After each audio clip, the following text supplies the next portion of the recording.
The legend of Serverman had evolved into an omnipresent specter that haunted not only the restaurant industry, but the collective consciousness of an entire community.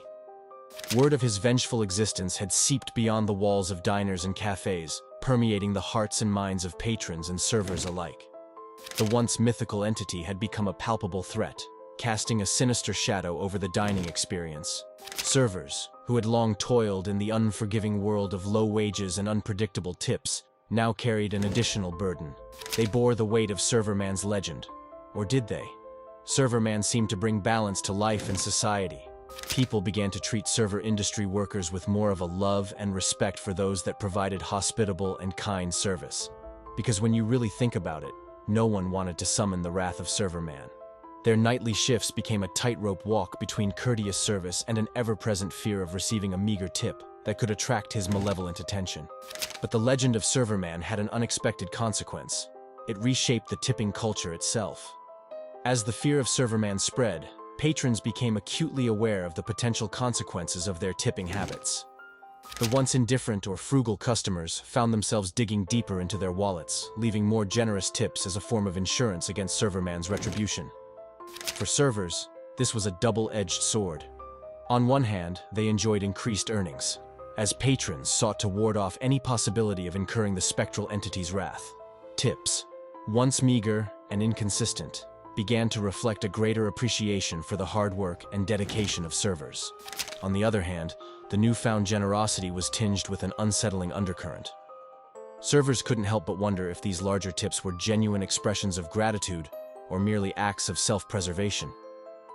The notion that they were being compensated out of fear rather than genuine appreciation weighed heavily on their minds. Amidst this shifting landscape of tipping, there remained a small but audacious subset of patrons who dared to challenge the legend of Serverman. These individuals, driven by skepticism, or perhaps an inexplicable curiosity, deliberately left meager tips on their restaurant bills, not realizing that the server associated with the poor tip is the true catalyst for summoning the dark dreadness of Serverman. They defied the prevailing belief that Serverman's vengeful spirit lurked in the shadows, ready to exact a dreadful retribution.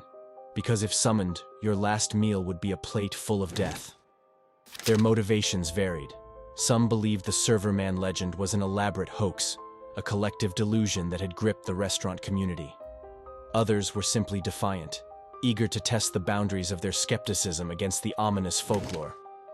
Regardless of their reasons, these patrons ventured into the realm of the unknown, flirting with the possibility of invoking Serverman's wrath. As tales of these daredevils began to circulate, they took on a kind of mythical status of their own. Known as tip challengers, they became the subjects of fascination and fear among servers. In hushed conversations behind kitchen doors, servers would recount stories of those who dared to court disaster, testing the boundaries of the supernatural.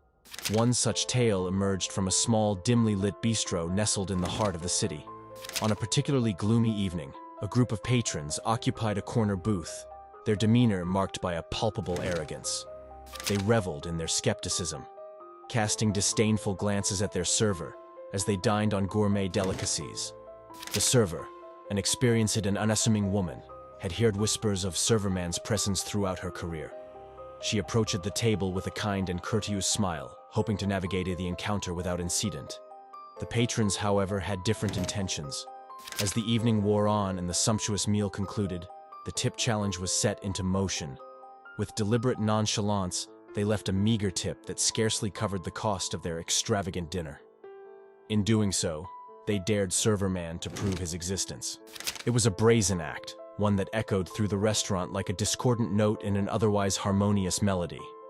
The server, highly pissed off because this was also a blatant disrespect to her service, she stated, "If they want to see if Serverman exists, their dumb asses are going to find out tonight." She stormed off to the ladies' room. With tears in her eyes, she looked into the mirror and pulled out the receipt that showed the deplorable tip that the party of four had left her. Shaking as she took a deep breath and muttered the phrase that would bring fear and vengeance to all in his wake. "Serverman, Serverman, Serverman, get him!" Her heart was heavy with a sense of impending dread, for she knew that the consequences of this challenge could be dire. She had become an unwitting participant in a high-stakes game of belief and disbelief, Days turned into weeks, and the restaurant's atmosphere remained tense. The server, haunted by the lingering memory of that audacious tip, couldn't shake the feeling that something was amiss. Her once thriving career had been overshadowed by the legend of Serverman, and the challenge left her in a perpetual state of unease. Then, one gloomy evening, as she was preparing for her shift, it happened.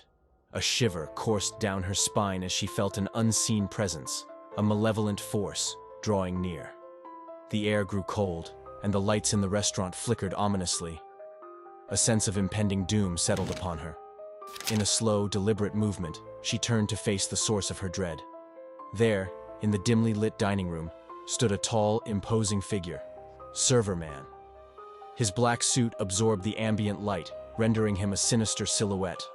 The once pristine white apron bore the stains of countless sins, but it was his face, the featureless mask that framed those glowing red eyes, that froze her in her tracks. There was no mistaking it. Serverman had come to exact his vengeance. The server's heart pounded in her chest as she stood face to face with the embodiment of the legend that had haunted her industry for so long. She could feel his gaze penetrating her soul, a silent accusation that hung heavy in the air.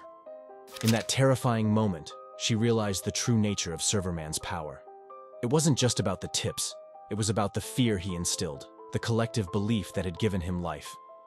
The legend had become a force of its own, one that transcended reality and manifested in the darkest corners of the restaurant world. With trembling hands and a sense of resignation, the server watched as Serverman slowly turned away, fading into the shadows. His presence, a chilling reminder of the consequences of defiance, left an indelible mark on her. She knew that the legend of Serverman would continue to grow, fueled by the belief and fear of those who dared to test its boundaries.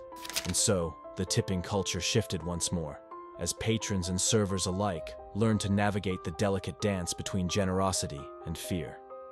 The legend of Serverman endured, a spectral enigma that haunted the restaurant industry, reminding all who ventured into its domain that some legends were best left unchallenged.